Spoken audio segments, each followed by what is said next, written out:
Salve galera, meu nome é Dandara Manuela, sou cantora e compositora, também sou integrante do Grupo Imani e para mim é uma alegria, uma honra imensa poder estar aqui hoje compartilhando algumas ideias, que eu fui tendo durante a minha caminhada enquanto artista, enquanto cantora, enquanto mulher negra.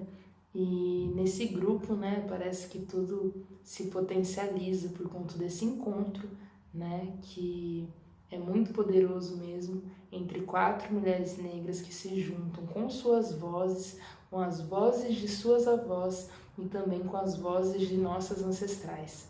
Então, poder expandir isso, no formato também de oficina e de conversa, para mim é uma alegria imensa. Quando eu fui preparando esse momento, esse nosso encontro aqui, foi inevitável não pensar justamente na formação desse grupo, que eu acho que é um grande ponto de inspiração para pensar esse momento hoje. Foi inevitável não pensar nessas vozes diversas, com histórias diversas, com origens diversas, que se encontram, e que tem tanta semelhança e potência também nesse encontro. Quando eu penso voz, então, eu penso muito em movimento e eu penso muito em registro e em comunicação e resistência também. A voz sempre foi um instrumento poderoso para o povo preto, Sempre se fez um instrumento de transformação da realidade e também de registro dessa realidade. Isso na mais ampla diversidade de regiões, de culturas, de gêneros musicais também, Tudo sendo construído conforme o ambiente, conforme aquilo que acontecia no território, a depender de cada território, Mas acredito, mas na história da música, da humanidade, a gente encontra muito esse lugar comum da música ser um instrumento de transformação da realidade, posta e imposta, muitas vezes. Isso é o que faz meus olhos brilharem dentro da música, essa possibilidade e esse registro que vai chegando pra gente.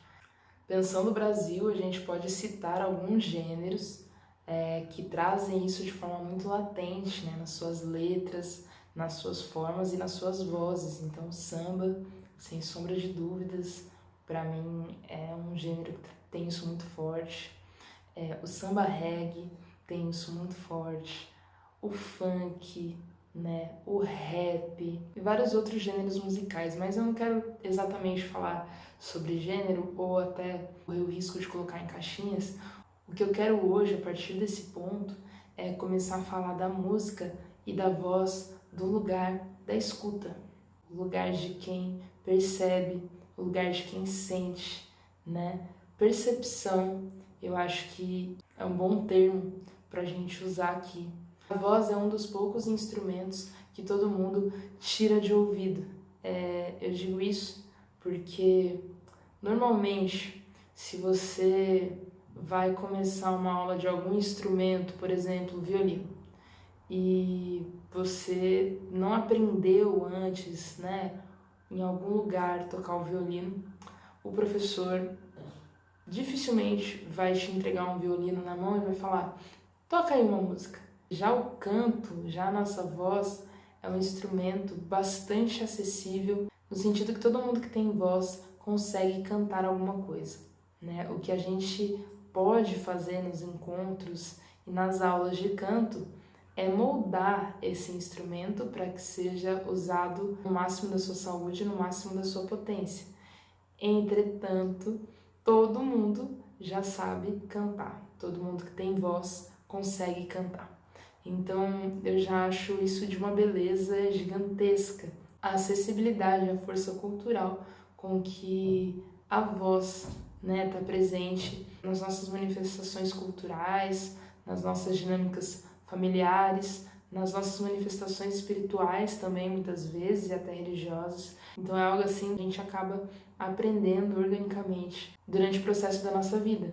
Algumas pessoas com mais acesso, até com um estudo mais elaborado, e outras um pouco menos. Mas ele está aí de alguma forma para todas as pessoas.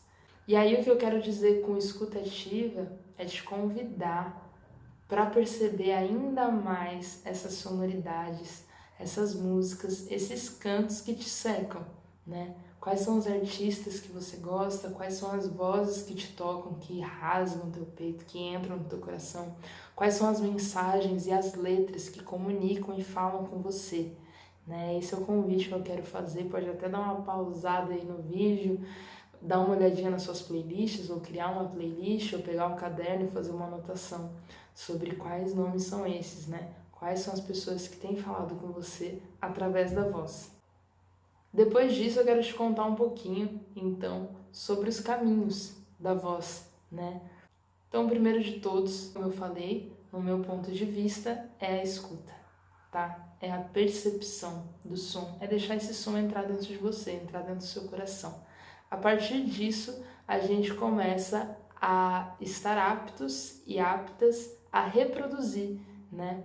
O instrumento voz é um instrumento que a gente não consegue ver, né? A não ser com alguns tipos de exames, mas enquanto durante a execução a gente não visualiza.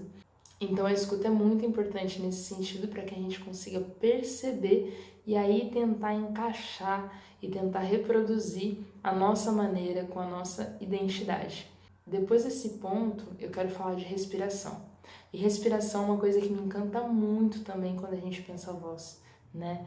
Isso da gente, de novo, colocar para dentro, é uma continuidade, na verdade, da escuta, né? A gente coloca para dentro para depois soltar a voz. O que eu quero dizer com isso? Eu tô falando de inspiração, né? A gente inspira para depois soltar, né? A gente se inspira para depois criar, né? Então a respiração para mim já tem um papel muito potente no significado da voz, né? Na potência da voz.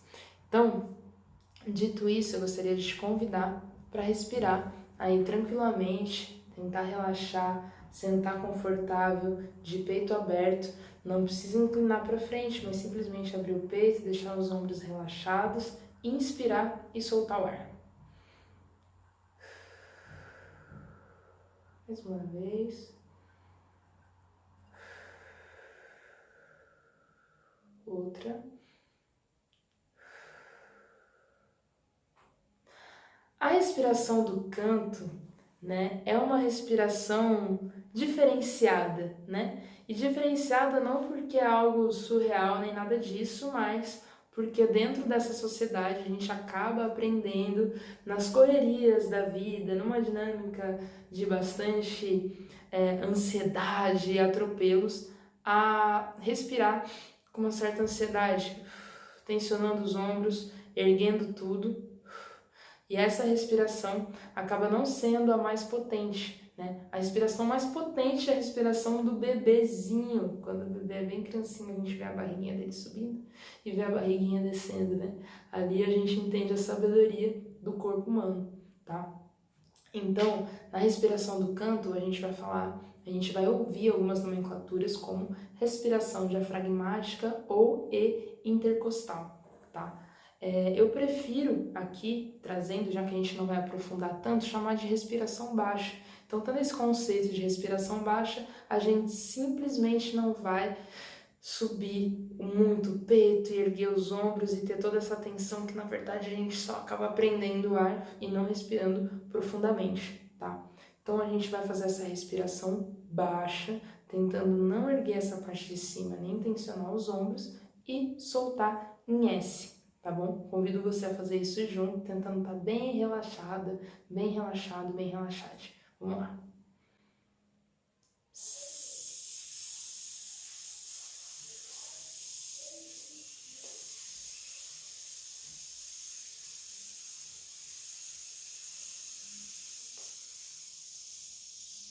Esse soltar em S é no seu tempo, tá? Essa primeira vez não tem que fazer ao mesmo tempo que eu fiz. Se fizer mais, ótimo. Se fizer menos, também não tem problema, tá? Não se apegue a isso. Só quero que você inspire e solte em S tranquilamente. Mais uma vez, inspire e solte tranquilamente, sem erguer o peito.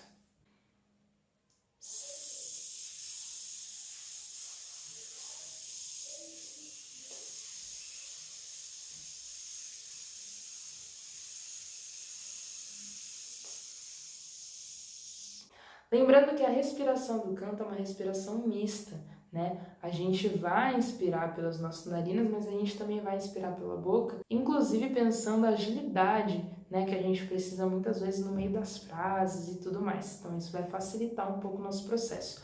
Entretanto, inspirar demais pela boca pode ressecar um pouquinho o nosso trato vocal, então é importante sempre manter uma aguinha perto da gente para se manter hidratadas e hidratados. Beleza, tudo isso sobre inspiração. Quando a gente expira, o som começa a acontecer e é aí que a mágica acontece, é aí que o nosso instrumento começa de fato a funcionar. O ar sobe, passa pela nossa traqueia, encontra as nossas pregas vocais e aí acontece o som. Aí o som nasce de fato. Depois disso, a gente vai finalizar esse som no que a gente chama de trato vocal, tudo que está acima das nossas pregas vocais, tá? Então eu tô falando de língua, eu tô falando de dente, eu tô falando de céu da boca, ou palato, né? Que a gente tem o palato mole, que é um pouquinho mais no fundo, a parte de trás do nosso céu da boca, que é molinha, e o palato duro, que está mais próximo aqui dos nossos dentes. Eu tô falando dos nossos dentes, dos nossos lábios e tudo isso que vai compor o nosso trato vocal, que é onde a gente vai lapidar e vai finalizar esse som. Então esse é o que eu chamo de caminho da voz, né? Pensando mais fisiologia, pensando no nosso corpo, nesses lugares que a gente vai precisar olhar para moldar, para conseguir o máximo de potência da nossa voz cantada. Mas a grande verdade é que a gente canta com o corpo todo, então muitas vezes antes de você fazer alguma execução da tua voz cantada, é importante fazer um alongamento do corpo todo, que você se sinta confortável, é importante você começar a olhar para o seu sono, se você está dormindo bem, é importante, como eu já falei, você ver se você anda bem hidratado, se você está comendo bem, inclusive existem alguns alimentos que para algumas pessoas podem ser bastante prejudiciais para a voz, causando muco, causando pigarro, ressecamento, algumas outras substâncias, né, como álcool, cigarro ou qualquer coisa que queime dentro da gente, também acabam não sendo muito positivos. Mas isso são questões gerais e como moldar esse instrumento também é algo que a gente precisa ver caso a caso, com cada pessoa, por isso que é muito importante que, se você quer lapidar seu instrumento, que você procure uma professora de canto.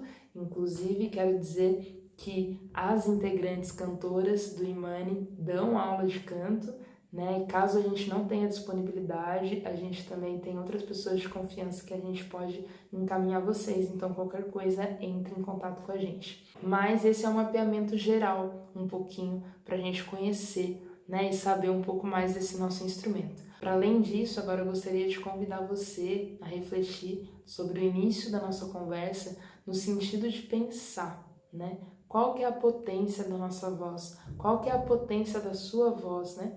O que você quer contar? O que você quer cantar? É um espaço que cabe, né? A voz é um lugar que cabe trazer aquilo que a gente tem dentro, né? Que está pulsando dentro, a partir do que a gente percebeu, do que a gente inspirou, né? Então agora é o momento da gente criar, é o momento da gente respirar. Inclusive foi muito desse jeito que a gente compôs boa parte das músicas desse álbum. Então é olhar o que a gente tem ao redor, é olhar as nossas memórias, é olhar para os nossos sentimentos, é olhar para quem a gente ama, é olhar para o que a gente não gosta, é olhar para o que a gente se incomoda, é olhar para o que precisa mudar, né? Então, música pode ser sobre tudo, né? Inclusive não precisa nem ter letra, pode ser simplesmente colocar o sentimento para fora em forma de som, né? Em forma dos vocalizes, né? De vocalizar aquilo que se sente, mesmo sem formar palavras necessariamente. Então, eu gostaria de te convidar a fazer esse movimento. Então, dito isso, eu vou sugerir aqui um som, uma sequência, e você pode ficar bem livre para me acompanhar, para cantar o que vier no seu coração. E se não for esse momento agora, eu também quero te convidar, inclusive te deixar dicas de usar sons instrumentais, é algo que eu gosto muito de fazer, às vezes colocar uma playlist instrumental e ficar cantando coisas em cima, ficar criando melodias, ou ficar criando letras, mais no sentido de exercitar mesmo essa possibilidade com algum ponto de inspiração, tá? Outra coisa também que eu acho muito legal é separar, às vezes, uma foto, uma imagem, um desenho, ou tentar resgatar uma memória mesmo, olhar para o espaço, pensar em cores, enfim, tentar estimular sentimentos, né, a partir de algum ponto de partida, para que te venha sensações e tentar traduzir, estimular reflexões ou sensações e que a partir disso se transformem em sons e até possivelmente em letra também. Então eu vou fazer esse ciclo, né, te convido a ficar bem à vontade para curtir, para sentir e também para cantar junto. E lembrando que se você quiser aprofundar nos estudos do canto, pode contar com a gente ou para estar junto da gente ou para a gente indicar para alguém legal para te acompanhar nesses estudos. E se você tiver alguma vontade também de aprender sobre percussão, também pode entrar em contato com a gente, que a Adia Furtado igualmente tem muito conhecimento nesse sentido para compartilhar, e também pode fazer alguma indicação específica se for o caso. É isso, eu encerro o vídeo então com essa provocação aí, te convidando para colar junto comigo. Simbora!